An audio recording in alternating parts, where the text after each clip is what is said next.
우리 기도하심으로 피우다 시작하겠습니다. 하나님 감사합니다. 오늘도 또 새 날을 주시고 주의 말씀으로 우리를 불러주시니 감사합니다.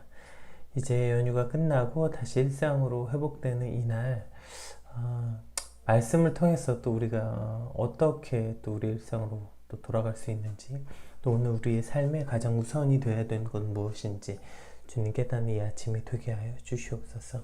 감사합니다. 예수님의 이름으로 기도드립니다. 아멘. 네, 우리가 함께 살펴볼 말씀 디모데전서 2장 1절에서 15절, 디모데전서 전체에 관한 내용이죠. 우리 디모데전서 2장 1절에서 15절까지 함께 읽겠습니다. 그러므로 내가 첫째로 권하노니 모든 사람을 위하여 간구와 기도와 도구와 감사를 하되 임금들과 높은 지위에 있는 모든 사람을 위하여 하라. 이는 우리가 모든 경건과 단정함으로 고요하고 평안한 생활을 하려 함이라. 이것이 우리 구주 하나님 앞에 선하고 받으실 만한 것이니 하나님은 모든 사람이 구원을 받으며 진리를 아는 데에 이르기를 원하시느니라.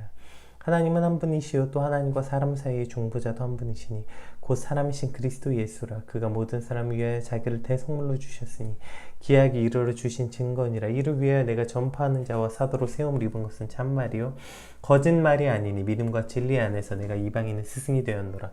그러므로 각처에서 남자들이 분노와 다툼이 없이 거룩한 손을 들어 기도하기를 원하노라. 또 이와 같이 여자들도 단정하게 옷을 입으며 소박함과 정절로서 자기를 단장하고 따은 머리와 금이나 진주나 값진 옷으로 하지 말고 오직 선행으로 하기를 원하노라. 이것이 하나님을 경외한다 하는 자들에게 마땅한 것이니라. 여자는 일체 순종함으로 조용히 배우라. 여자가 가르치는 것과 남들이 주관하는 것을 허락하지 아니하노니 오직 조용할지니라.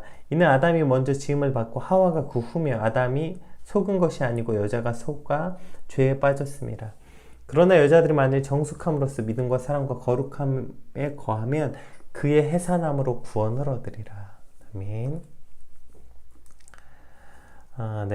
오늘 저희가 살펴본 이 디모데전서 2장은 사실 굉장히 어려운 성경 중에 하나입니다. 왜냐하면 우리가 흔히 난해 구절이라고 말하는데 해석하기가 쉽지 않은 그 논쟁이 굉장히 많은 구절도 포함되어 있고, 또 아직도 해석하기가 어려운, 그래서 우리가 흔히 난해 구절이라고 말하는데요. 그러한 구절이 여러 군데 포함되어 있습니다.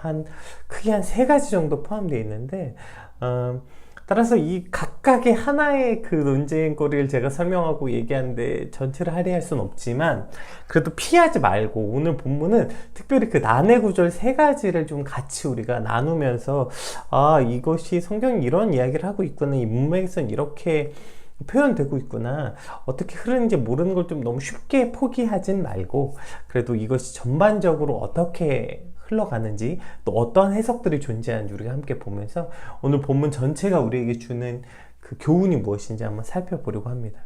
제가 오늘 본문 준비하면서 이제 여러 가지 주석들을 참고하면서 보았는데, 우리가 잘 아는 칼빈, 칼빈주의, 우리가 말하는 지금 장로교의 시초라고 말하는 그 존 칼빈이 쓴 이 디모데전서 2장에 대한 그 주석에 재밌는 표현이 나오더라고요. 거의 맨 첫 구절입니다. 이 디모데전서 2장에 대한 해석의 맨 첫 구절에 나는, 오늘 본문에 나오죠, 간구와 기도와 도구와 감사가 무엇인지 정확하게 이해하지 못한다 로 시작해요. 그러니까 존 칼빈도 이 간구와 기도와 도구와의 감사의 차이가 정확하게 뭔지, 이것이 각각 정확하게 뭘 의미하는지는 알지 못한다 로 시작한다는 거죠. 그러니까 사실 이것이 그렇게 쉽지 않은 여정임을 시작부터 말하고 있습니다.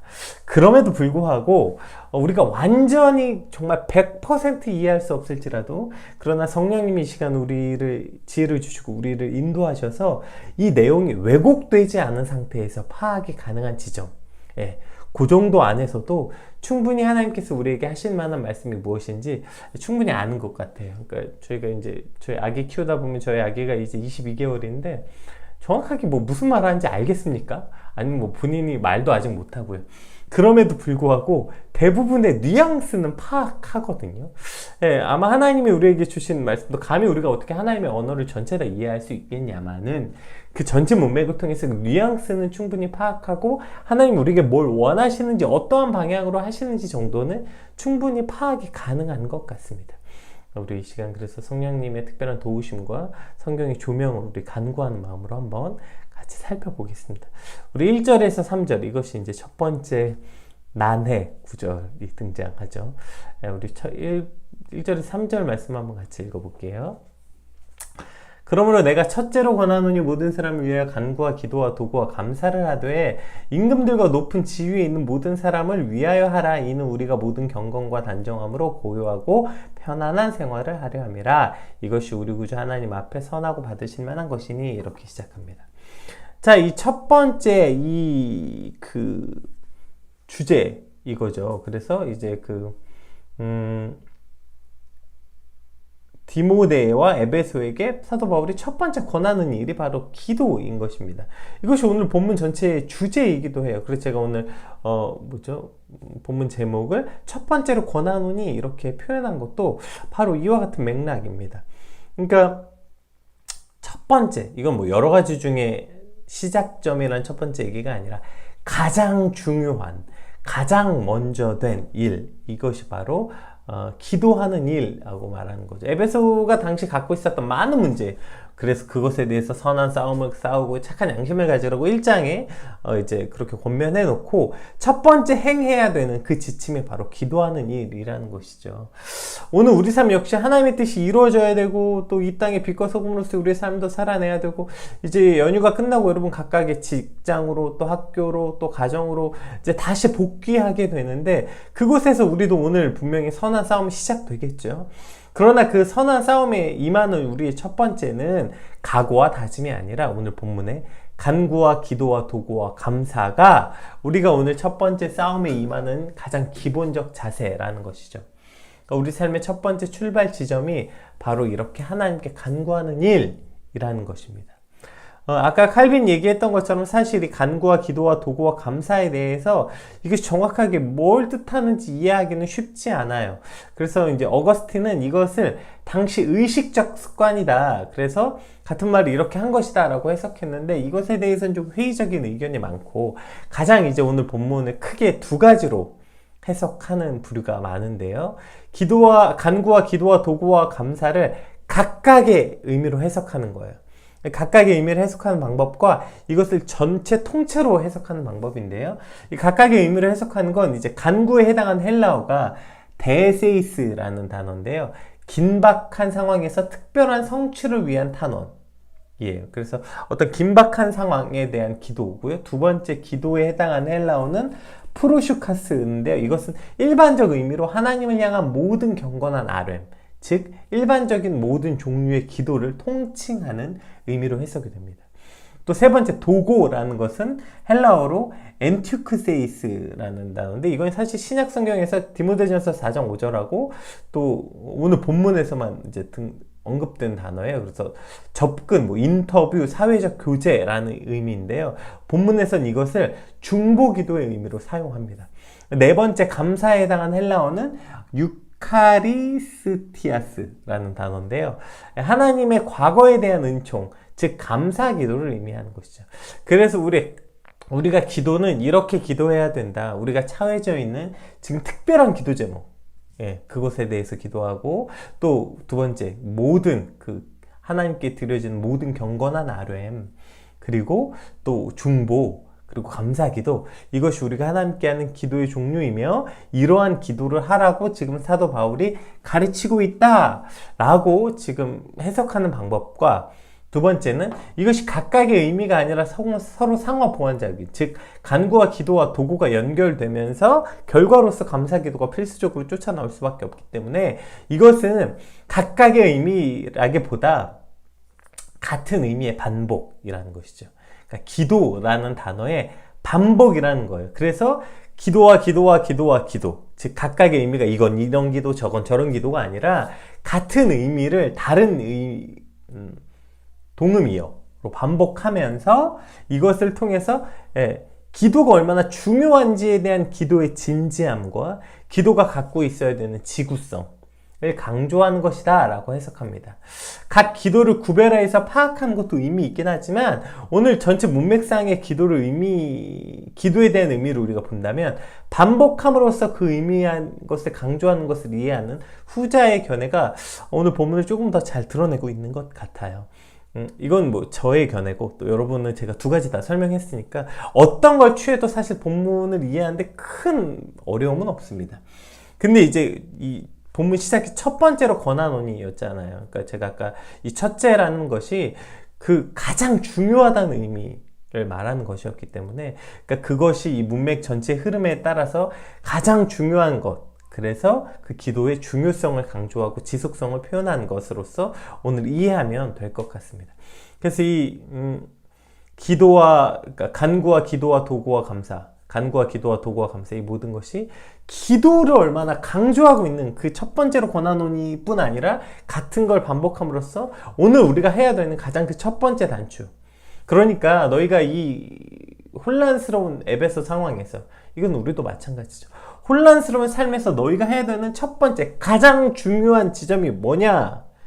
기도하는 일이라는 거야. 하나님께 진지하게 기도에 대해서 지속적으로 우리가 해야 되는 것. 그러니까 기도는 아무리 반복해도 더함이 없게, 과함이 없을 만큼 기도해야 된다. 이것이 오늘 너희가 해야 되는 첫 번째 지점이다. 이렇게 강조하고 있다는 것이죠.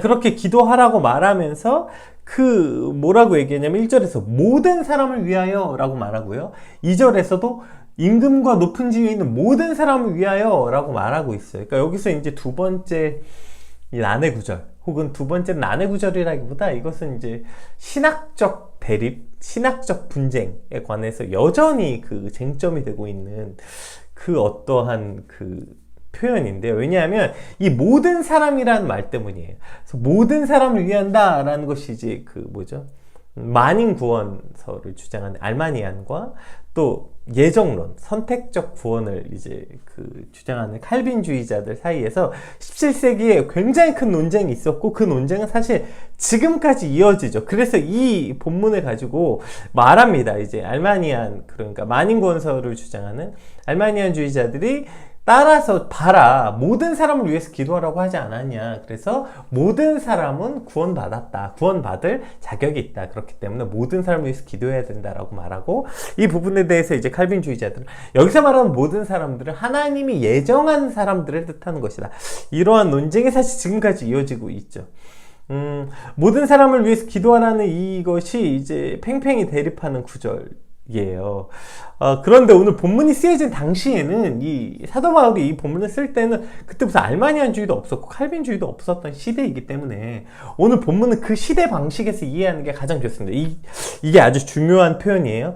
그 시대 방식에서 이해하는 것, 이것이 오늘 본문을 이해하는 가장 중요한 포인트인데요. 이따 맨 뒤에 또 가장 이제 오늘 본문의 가장 어려운 난해 구절이, 그것을 우리가 이제 접근하는 방식도 이 시대 방식인데요.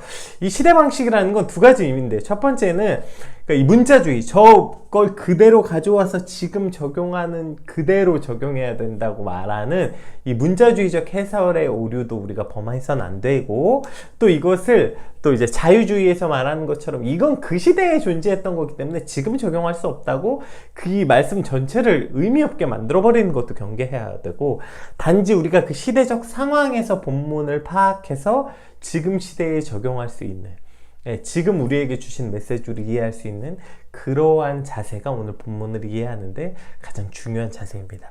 자, 어쨌든 그래서 오늘 당시 이 시대적 방식에 대해서 이해하는 것이, 당시 에베소 무역의 중심지라고 했잖아요. 그 무역의 중심지니까 여기는 정말 다양한 인종이 있었고요. 많은 신분의 사람들도 있었고, 어쨌든 굉장히 여러 인종의 사람, 다국적인 사람들, 이러니까 굉장히 다양한 많은 사람들이 있었고, 또 거기서 굉장히 많은 신분들이 있었죠.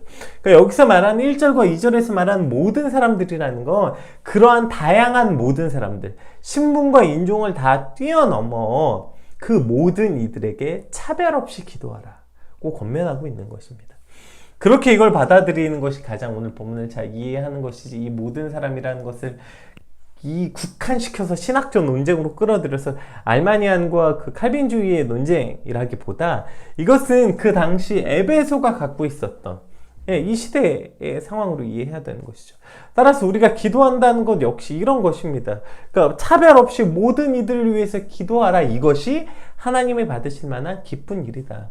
우리가 사실 성경에 여러 군데 나오지 않습니까? 너희에게 선의를 베푸는 이들에게 선의를 베푸는 것이 도대체 나랑 무슨 상관이 있냐? 그러니까 너희에게 호의적인 사람들을 위해서만 기도한다는 것이 그게 나랑 무슨 상관이 있냐? 하나님께서 그래서 원수를 사랑하라, 이해해라, 왼뺨을 때리면 오른뺨도 돌려대라. 이 모든 맥락이 오늘 본문에서도 마찬가지죠. 그렇게 해서 누구를 위해서 기도하라고 해요? 특별히 임금과 높은 지위에 있는 모든 사람들을 위해서.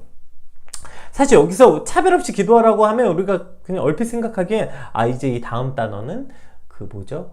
과부와 고아와 나그네들, 성경에서 대표적 약자들 이 나오겠구나 했는데 그 사람이 아니라 오히려 힘있고 권세 있는 자들을 위해서 기도하라 이렇게 말하고 있어요. 왜요?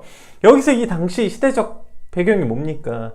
당시에 그 뭐죠? 이 로마의 핍박, 이 로마 황제의 기독교의 탄압, 그리고 분봉왕들, 유대교의 눈치를 봐야 했던 이 이스라엘의 분봉왕들 역시 그래서 이 기독교에 관해서 굉장히 그 회의적이었고 많은 탄압이 있었던 이 시대적 배경을 본다면 그러니까 그 모든 이들을 위해서까지도 기도하라. 그러니까 이 차별이라는 것이 단지 뭐 너희에게 선의를 베풀고 뭐 이런 약하고 어려운 이들을 위해서 기도하라는 것을 더 뛰어넘어 훨씬 더 넓은 가르침이라는 것이죠. 그러니까 이 기독교를 탄압하고 박해하던 그들을 위해서도 기도해야 된다. 그러니까 너희를 힘들게 하고 어렵게 한 그들을 위해서 기도해야 된다. 넓은 의미로 기도하라는 것도 있고, 그리고 그 뒤에 모든 경건과 단정함으로 고요하고 평안한 생활을 하려 함이라. 이것에 대해서 이제 이 본문을 좀 더 이해하려면 우리가 예레미야 말씀을 보면 조금 더 설명하기가 편할 것 같은데요. 예레미야 말씀, 제가 이것을 친 줄 알았는데 치지 않아서요. 한번 빠르게 보여드리도록 하겠습니다. 예레미야 29장 7절 말씀인데요. 너희는 내가 사로잡혀 가게 한 그 성읍의 평안을 구하고 그를 위하여 여호와께 기도하라. 이는 그 성읍이 평안함으로 너희도 평안할 것임이라. 그러니까 이제 포로로 끌려가는 상황에서 포로로 끌려가는데 그 포로로 끌려가면서 그 끌려간 성읍, 너희가 이제 끌려가야 되는 그 성읍의 평안함을 구하라. 그것이 그 성읍이 평안해야 너희도 평안할 것이다. 이렇게 말하고 있는 거죠. 아니 지금 포로로 끌려가는 것도 억울한데 내가 그 성읍을 위해서 망하게 기도하는 게 아니라 왜 평안을 위해서 기도합니까? 그 평안이 너희도 평안하게 할 것이다. 이것이 오늘 본문과도 일맥상통하는 거죠. 그러니까 힘 있는 이들을 위한 기도.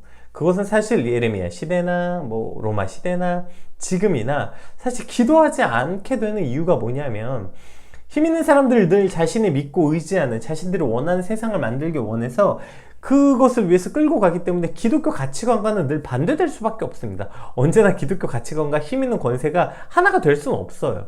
그러니까 늘 반대적 가치관을 가질 수밖에 없고 그렇기 때문에 늘 어떤 박해와 방해를 얻을 수밖에 없었기 때문에 사실 그 힘 있는 권세자들을 위해서 기도하는 것이 사실 쉽지 않습니다. 그럼에도 불구하고 그들을 위해 기도하는 것, 그러니까 너희가 모든 이들을 위해서 기도해라, 차별 없이 기도해라는 그들을 위해서 또 기도해야 된다, 이런 뜻입니다. 왜 그들을 위해서 기도한다는 것입니까? 그것이 단순히 너희를 박해하고 힘들게 하고 너희 원수를 위해서 기도하라는 의미도 포함되어 있지만 그것을 더 뛰어넘어 그들을 위해 기도하는 게 우리의 평안한 삶을 준다는 것입니다. 그러니까 우리가 흔히 뭐 부동산, 주식, 비트코인 이런 거 막 뉴스에 나오면 그런 거 보면서 그걸로 대박나고 돈 많이 번 사람들 보면 부러워 죽겠거나, 그쵸? 아니면 그런 사람들을 비난하고 욕하거나, 우리가 이 두 가지 중 하나의 스탠스를 취하기는 참 쉬운 것 같아요. 근데 그 사람들을 놓고 기도하는 건 사실 쉽지 않는 것 같아요. 우리가 그런 사람들을 놓고 기도하지 않는 것 같아요. 뉴스 보면서 뭐 지금도 무슨 대유인가 어쨌든 그것 때문에 지금 어마어마하게 얼마를 투자했는데 몇백 배를 가져갔다는 이런 것들을 보면서 욕하거나 부러워하는 태도, 사실 이 둘 중에 하나를 택하는 것 같아요. 그러나 그리스도인들은 그 상황에서 그런 것을 보고 부러워하거나 욕하는 게 아니라 그 모든 상황을 놓고 기도하는 게 우리의 역할들이라는 거예요. 그러니까 그 위정자들이 뭘 어떻게 했고, 어떤 사람이 대박을 났고, 어떤 사람이 비리를 저질렀고, 뭐가 어쩌고 저쩌고, 그 모든 상황을 놓고 욕하거나 부러워하는 것 정도가 아니라 우리는 그들을 위해 기도하는 게 우리의 역할이라는 거예요. 왜요? 그 모든 것도 하나님의 주관 아래 있기 때문이죠. 뭐 부동산, 주식, 비트코인 뭐 이런 건 하나님의 주관에 벗어나 있는 영역입니까? 세상에 하나님의 주관을 벗어나 있는 영역이 어디 있어요? 따라서 세상을 바꾸고 평안하게 하는 것은 하나님이 하시는 일이라는 걸 우리가 믿는다면, 그것이 기도의 능력이라는 걸 믿는다면 기도해야 되는 것이죠. 무슨 뭐 세상이 왜 이러냐, 말세냐, 우리가 하나님의 섭리를 믿습니다 하면서 뉴스 보면서 나라를 욕하고 위정자들을 욕하고 어떤 각 정당들을 욕하고 그냥 거기서 끝나버린다면 우리가 정말 하나님의 섭리를 믿는 것입니까? 우리가 정말 세상이 바뀌는, 예전에 제가 정치에 이제 조금 발을 들여놓은 적이 있는데, 그때 저를 설득했던 아주 유명한 정치인이 저에게 했던 말이 이거였거든요. 제가 어떤 여러 의견을 얘기했더니, 그래 맞아, 네가 말한 그 모든 의견이 맞는데 그러면 그걸 실현시킬 수 있는 방법이 뭐냐, 너의 머릿속에 있는 것을 이 땅에 실현시킬 수 있는 가장 빠르고 명확한 길은 정치밖에 없다. 세상은 뭘로 바꿔? 정치가 세상을 바꾼다.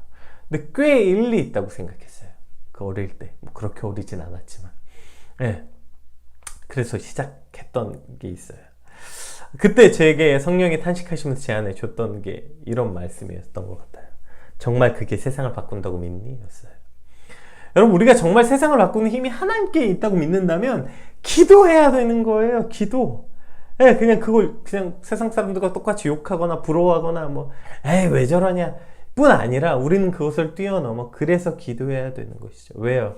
그들을 위한 기도가 그렇게 높은 자들, 임금들, 높은 지위에 있는 자들, 뭐 기업의 총수들, 뭐 돈 있고 힘 있는 자들, 그 사람들을 위해서 기도해야 되는 것은 그 사람들이 하나님의 주관 아래에 있고 그 역시도 하나님의 주관 아래에 있음을 믿습니다. 그러니까 하나님, 그들을 통해 세상을 바꾸고 평안하게 하는 것, 그것이 마치 저들이 가진 힘 같지만 우리는 그것이 하나님의 영역인 걸 압니다. 그래서 하나님께서 바꿔주십시오 라고 기도하는 것, 그것이 오늘 우리가 가져야 되는 자세라는 것입니다. 따라서 이것을 가지고 기도할 수 있네요. 그냥 세상에 이제 또 뭐 추석 끝나면 분명히 또 뭐가 어쩌고, 우리가 밥상머리 대화라고 해서 추석 끝나고 나면 진짜 수많은 이슈들 가지고 또 오늘 떠들기 시작할 텐데요. 회사에서, 학교에서, 가정에서 만나는 사람마다 또 뭐 코로나며 부동산이며 주식이며 한참 얘기할 텐데, 거기서 우리의 역할이 무엇인지, 그들을 위해 기도하는 것, 이것이 그 모든 것도 하나님의 섭리 아래에 있음을 믿고 기도하는 것, 그것이 오늘 저와 여러분의 삶의 자세인 것을 꼭 기억하시고 우리 삶 각각 모든 곳에서 그렇게 기도하는 저와 여러분 되시길 주님으로 축복합니다. 그렇게 해서 이제 중간에 하나님 한 분이시오, 중보자 하나님이시니까 이제 사도 바울이 그렇게 해서 기도해야 되는 그 이유, 당시 헬라 세계에 여러 신들이 있고 만물이 주관하는 것이 아니라 자신의, 그러니까 이렇게 기도하는 믿음의 근거에 대해서 한 분이신 예수님과 하나님에 대해서 이야기하면서 결론으로 8절부터 15절을 말하는데, 그러므로 시작합니다. 그러므로로 시작하는 이 본문이 또 이제 오늘 본문에서 가장 그 난해 구절인데요. 빠르게 한번 해보겠습니다. 그러므로 각처에서 남자들의 분노와 다툼 없이 거룩한 손을 들어 기도하기를 원하노라. 여기서 이제 남자들의 분노와 다툼 없이, 이것은 이제 거룩한 손을 들어라, 이 말은 손을 꼭 들고 기도해라 하기보다 이제 당시에 그 기도하는 문화, 그러니까 공예배에서 기도하는 문화가 이러한 기도였고, 여기서 또 거룩한 손을 들어 기도하라는 것은 깨끗한 삶을 말하는 겁니다. 그 안에 분노와 다툼 없이 거룩한 손을 들어, 그러니까 기도하기 전에, 그러니까 누구와 다투고 분노하고 분쟁하고 이런 게 아니라 깨끗한 삶의 모습으로 그렇게 순수한 마음으로 기도하라고 권유하고, 그 다음부터 이제 여기부터 문제죠. 또 이와 같이 여자들도 단정. 왜냐하면 이제부터 여자들에 대한 권면이 나오는데 이게 굉장히 길게 나옵니다. 이것에 대한 여러 문제 제기가 있습니다.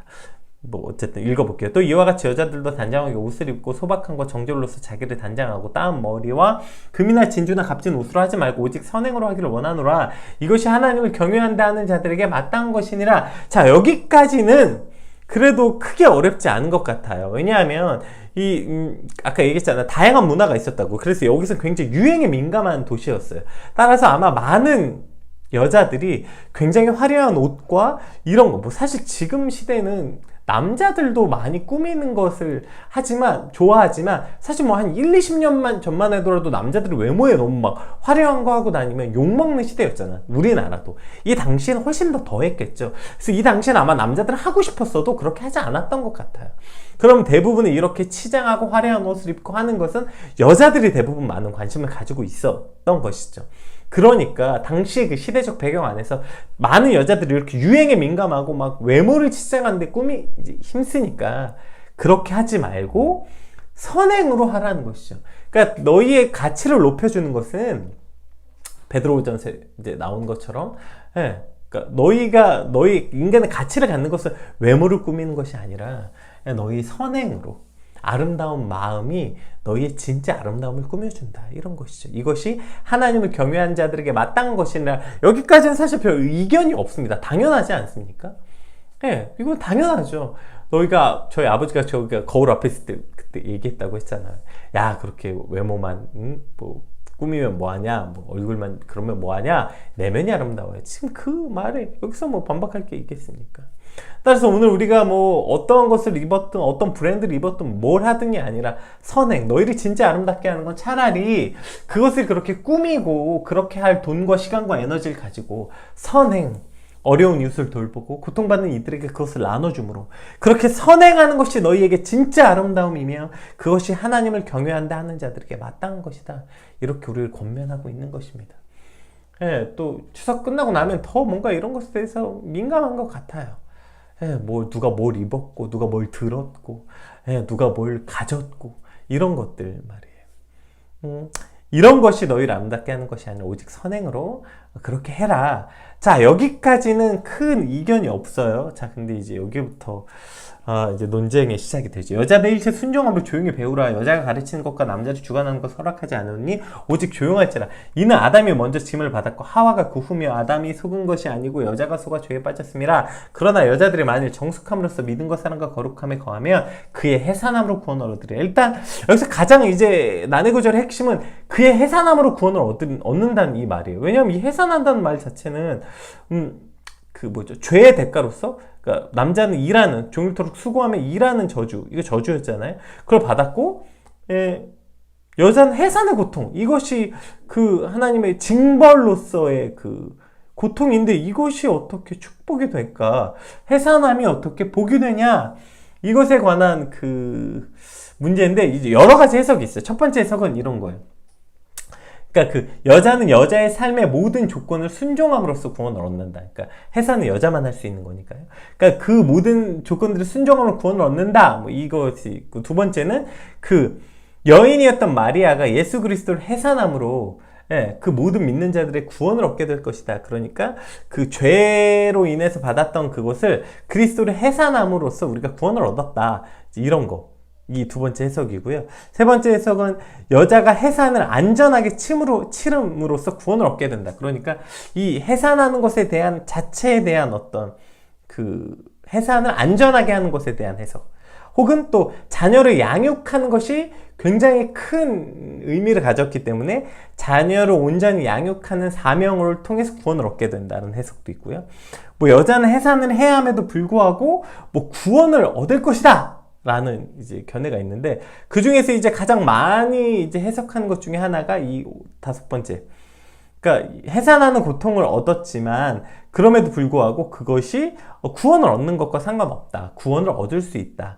그러니까 이 형벌로서 주어진 해상의 고통을 감수함에도 불구하고 구원은 뭐 남자와 여자랑 상관없이 동일하다. 뭐 이런 식의 해석을 가장 많이 하고 있습니다.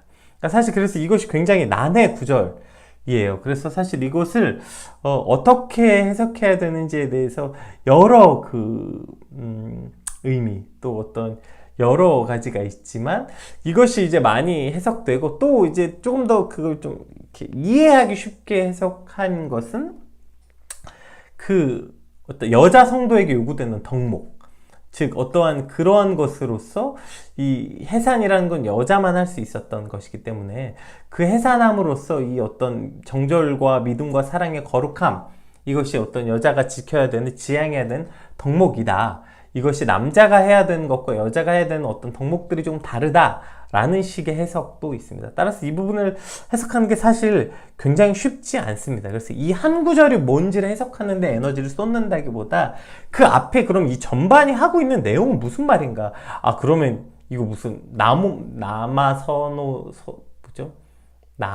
선호 사상에 관한 것입니까? 아닙니다. 그러니까 무슨 사도 바울이 굉장히 어떤 요즘에 한참 이 이슈가 된 이 페미니스트들과 이 어쨌든 남녀 젠더 갈등을 유발하는 지금 어떤 그런 해석이 아니에요. 이것은 우리가 고린도후서 얘기할 때도 저희가 한번 같이 나누었던 건데, 여기서 말하는 것은 무슨 여성이 일절 조용함으로 순종함으로 배워라, 이 말은 마치 바울이 어떤 잘못 특권의식, 남성에 대한 특권의식으로 착각하게 되는데, 그 고린도전서 우리가 14장 할 때 우리가 같이 나눴던 것처럼 이 당시에 이제 이 에베소, 이 당시 시대적인 오해가 있었던 것 같아요. 그러니까 이 당시에 굉장히 여성을 남성의 거의 재산 정도로 생각했잖아요. 그러니까 거의 여성을 거의 인권이 거의 존재하지 않았던 시대에 성경에서 그 모든 평등을 이제 철폐했다고. 오히려 남자나 여자나 존재론적으로 동등하다, 이것을 이제 교회가 가르치기 시작했고, 이것에 집중한 나머지 남자와 여자의 기능적 차이까지 망각한 채 그 행동함으로써 그 당시에 그 시대적으로 굉장히 여러 이슈거리를 만든 사례들이 많이 있었다고 해요. 그러니까 이것이 단지 성적 차별의 철폐 정도가 아니라 그것을 가지고 이제 막 어떤 여성 인권인 것처럼 들고 일어나서 시대적 문제를 양상시켰다는 거죠. 이것 때문에 그래서 마치 교회 다니는 것이 여성 인권을 강조하는 페미니스트들만 교회를 다닌다, 이러한 형식의 어떤 시대적 갈등을 가져왔다고 해요. 그래서 고린도후서 때 이야기했죠. 따라서 그것에 대해서 그렇게 어떤 공예배 시에 그런 식의 잘못된 주장을 함으로써 예배를 방해하고 오히려 젠더 갈등을 유발하는 것, 그런 것에서 자제하고 절제해라, 이런 형태로서 오늘 본문을 이해하는 것이 가장 합당할 것 같습니다. 그래서 이제 그것에 대한 그 근거로서 이제 그 뒤에 아담이 먼저 지음을 받았고 하와가 그 후다, 이 말은 남자가 우선이다라는 뜻이 아니에요. 이건 지위 고하를 말하는 게 아니라 선후에 관한 이야기. 그러니까 하나님께서 지으실 때 각각의 고유의 역할을 주셨다. 이것은 존재론적인 높고 낮음의 문제가 아니라 역할, 기능상의 차이를 말한다, 이렇게 이해해야 되는데, 근데 이 두 가지가 다 문제인 것 같아요. 오늘 본문을 이걸 가지고 이제 어떤 일각에서는 그러니까 여자들은 좀 교회에서 잠잠해라, 어디 여자가 공회에서 그렇게 주장을 해, 이렇게 말하는 것도 말도 안 되는 주장이고요. 거꾸로 이걸 가지고 그렇기 때문에 교회는 그런 남성 선호 중심의 것이다, 이것을 반작용에 의해서 잘못된 해석을, 왜냐하면 우리가 이제 많이 본 것처럼 바울은요 그런 사람이 아니었어요. 바울은 굉장히 여러 군데에서 바울의 큰 동역자로서 많은 여성 사도들을 등장시킵니다. 그리고 바울은 절대로 남자 사도만 대단하다고 표현하지 않았어요. 바울이 자신을 돕는 많은 문안 인사들, 서신서에 보면 많은 여자 성도들을 등장시키고 그들이 자기 사역에 얼마나 귀한 동역자인지를 많은 곳에서 말하고 있습니다. 따라서 바울이 무슨 남아선호 사상을 가진 사람이 아니었어요. 이것은 그냥 기능적 차이를 말하는 거고, 당시 시대적인 고통, 당시 시대가 겪고 있었던 갈등에 대해서 그것을 봉합하려고, 그것에 대해서 너무 그렇게 함으로 교회의 문제를 야기시키지 말아라, 너무 한쪽이, 그러니까 반작용, 그러니까 당시 여성의 인권을 탄압하던 것에 반작용으로서 이제 교회가 모든 공평하다고 말하기 시작하니까 너무 반작용이 심해서 반대쪽 극단으로 가는 것에 대한 어떤 경계와 그것 때문에 교회의 갈등을 유발하는 것 때문에 이와 같은 권면을 하고 있는 것이지, 지금 어떤 남성들이 대단하다 이런 뜻으로 말하고 있는 것이 아닙니다. 자, 어쨌든 그래서 오늘 본문은 이 본문 때문에 사실 불편해서 많이 읽지 않아요. 그래서 가장 큰 문제가 뭡니까? 지금 이 전체 맥락을 통해서 바울이 하고자 하는 문맥에 오류를 갖게 된다는 것입니다. 다시 첫 번째로 돌아가 볼까요? 그래서 디모데전서 2장의 핵심이 뭡니까? 그래서 기도하라는 거예요. 남자들은 사실 끝까지 피 터지게 싸우는 대부분의 부류들은 남자 아닙니까? 고집과 아집이 대단하니까요. 남자 절대 안 꺾죠. 자존심 하나로 먹고 사는 단순한 네, 인간들이기 때문에 절대 안 꺾습니다. 그러니까 무슨 맨날 그렇게 나와서 막 뭐 대단한 척 손을 들어 거룩한 척 기도하지만 그거 하기 전에 화해하고 화평하고 너희의 고집 꺾고 깨끗한 손으로 나와서 기도하라. 기도를 가르치는, 지금 기도를 가르치려고 얘기하고 있는 거예요. 두 번째, 여성들도 너희 그렇게 치장하는데 애쓰지 말고 오히려 선행하는 것, 너희가 선을 행함으로 나와서 기도하라. 나와서 이런 논쟁거리로 싸우지 말고 기도하라는 걸 가르치기 위해서 오늘 본문을 말하고 있다는 거예요. 이것이 가장 핵심입니다. 따라서 오늘 본문을 읽고 어떤 논쟁거리를 가지고 우리가 이야기할 게 아니라 오늘 바울이 이야기하고 싶은 것, 그러니까 기도하라는 거예요. 남자든 여자든 지위 고하를 막론하고 하나님께 기도하는 일이 가장 우선, 첫 번째, 기본, 제일 먼저 해야 되는 일이다. 따라서 오늘 우리에게 그와 같은 기도를 강조하고 있는 것입니다. 이제 연휴가 시작되고 여러분 각각의 삶의 자리로 들어간 오늘 이 아침에 우리가 해야 되는 일이 이것인 것이죠. 따라서 마음을 다해 오늘 이 시간 잠깐 같이 기도했으면 좋겠습니다. 주님, 오늘 우리가 가장 첫 번째 해야 되는 일, 가장 유의미한 일, 사실 명절 기간에 참 사람이 이상한 보상 심리가 있어요. 그렇죠? 명절에는 뭔가를 안 해도 되는 보상 심리가 있는 것 같아요. 거기엔 기도도 포함되는 것 같고요. 이게 참 안타까운 지점인 것 같습니다. 어저께 누가 그 댓글창에 이런 거 썼더라고. 아, 목사님 연휴 기간에도 이런 수고를 뭐 해주시다니 막 이런. 네, 그러니까 연휴에는 뭔가 이런 것도 다 쉬는 것 같은 이상한 보상 심리가 우리에게 있는 것 같아요. 네. 이제 연휴가 끝났잖아요. 그러면 끝났으니까 우리가 제일 먼저 회복해야 되는 지점은 여러분 직장이 아니라 다 하고 오늘 출근 어떻게 해야지가 아니라 우리가 가장 먼저 회복해야 할 지점은 바로 기도의 자리라는 걸 기억하시고, 하나님, 나의 기도가 회복되고 오늘 기도하는 이 아침이 되게 하여 주시옵소서. 우리 받은 말씀 놓고 함께 같이 기도하겠습니다. 기도합시다.